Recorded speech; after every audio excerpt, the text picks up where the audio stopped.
বিজেপির flag festoon খুলে নেওয়াকে কেন্দ্র করে উত্তেজনা ইটাহার ব্লকের দুর্গাপুর গ্রাম পঞ্চায়েত এলাকার মহাশুন্ডা বুথ এলাকায়। অভিযোগ, তৃণমূল কংগ্রেসের দুষ্কৃতীরা রাতের অন্ধকারে ওই এলাকায় লাগানো কয়েকশো বিজেপি ফ্ল্যাগ এবং ফেস্টুন খুলে নিয়ে চলে গেছে। অভিযোগ অস্বীকার করেছে শাসক দল।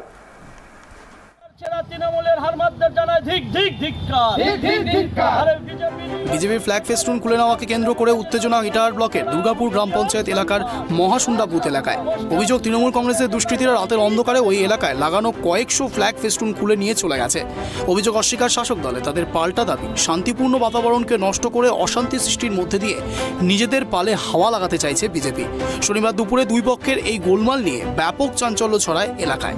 দুর্গাপুর গ্রাম পঞ্চায়েতের মহাশুন্ডা সংসদ, এই সংসদের বিজেপি নেতা কর্মীদের অভিযোগ, শুক্রবার তারা তাদের সংসদের দুর্গাপুর হাট এলাকায় বিজেপির প্রচুর পতাকা ও প্রচারের ফেস্টুন ও ব্যানার লাগিয়েছিলেন, কিন্তু শনিবার সকালে সেই সব ফ্ল্যাগ ফেস্টুন ব্যানার কিছুই খুঁজে পাওয়া যাচ্ছে না।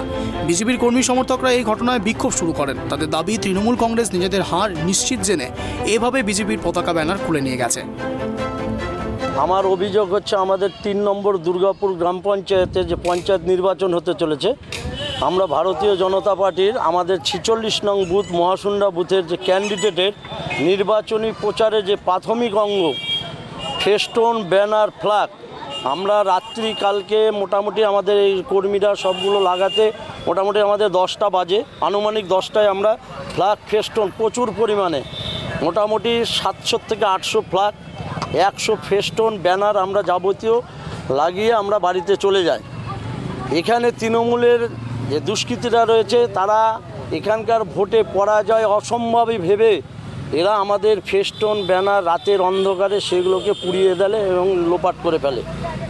আমরা চাই এই ধরনের আতঙ্ক তৈরি করে পঞ্চায়েতের ভোটে তৃণমূল ক্ষমতায় আসতে পারবে না। আপনাদের মাধ্যমে আমি তৃণমূলী সন্ত্রাসবাদীকে বার্তা দিতে চাই যে জনজুয়ারকে পতাকা ফেস্টুন ব্যানার লোপাট করে জনগণের যে রায় সেটাকে কিন্তু আটকানো অসম্ভব।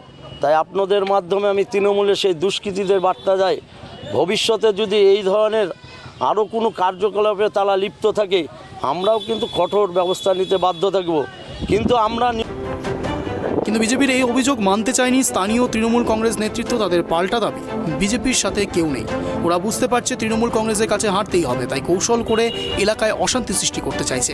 এবার আমাদের এলাকায় শান্তিপূর্ণ ভোট হবে আর আমরাই জিতব। এই অভিযোগ মিথ্যে। আমরা একটাই কথা বলবো, ঠিক আছে, আমরা এখানে শান্তিপূর্ণ ভোট চাই, ঠিক আছে। আমাদের যে ক্যান্ডিডেট, ঠিক আছে, তার যদি বিগত দিনের কোনো যদি ক্রিমিনাল দেখা যায়, এভিডেন্স দেখা যায়, ওনার কোনো এখানে ব্যক্তিগত ক্রিমিনাল এভিডেন্স পাওয়া যাবে না, ঠিক আছে, ওনার কোনো এভিডেন্স এখানে পাবে না, ঠিক আছে। প্লাস ওনার হাজব্যান্ডেরও যদি কোনো ব্যাকগ্রাউন্ড দেখা যায়, ঠিক আছে, ওনারা নাকি ওনার হাজব্যান্ডকে নাকি দুষ্কৃতী বলছে, তো দুষ্কৃতির ক্রিমিনাল কিছু এভিডেন্স থাকবে, সেটা ওরা দেখুক, পাবলিকের উত্তর দিবে, ঠিক আছে। বিরোধীরা সবসময় চাইবে, কারণ আমাদের যে বিরোধী এখন এখানে বিজেপি আছে, সিপিআই থেকে আছে, নির্দল আছে, ঠিক আছে, কেউ বা কাহারা আমাদের বিরুদ্ধে, আমাদের যেহেতু এখানে আমাদের একটা ভালো সংগঠন আছে, ঠিক আছে, দলীয় সংগঠন আছে, ভালো একটা ইমেজ রয়েছে, মানুষ আমাদের সাথে আছে, আমরা মানুষের সঙ্গে প্রতিনিয়ত আপদে বিপদে থাকি, ঠিক আছে।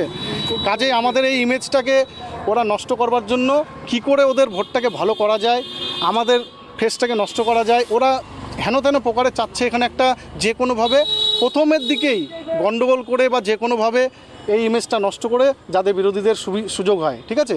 আমরা যদি খারাপ চাইতাম, আমরা নমিনেশনের সময় আমরা কিছু বলতে পারতাম। পঞ্চায়েত ভোটকে কেন্দ্র করে সরগরম এলাকা। এরই মধ্যে বিজেপির ফ্ল্যাগ ফেস্টুন খুলে নেওয়াকে কেন্দ্র করে উত্তেজনা আগাম আভাস দিচ্ছে নির্বাচনের অশান্তির।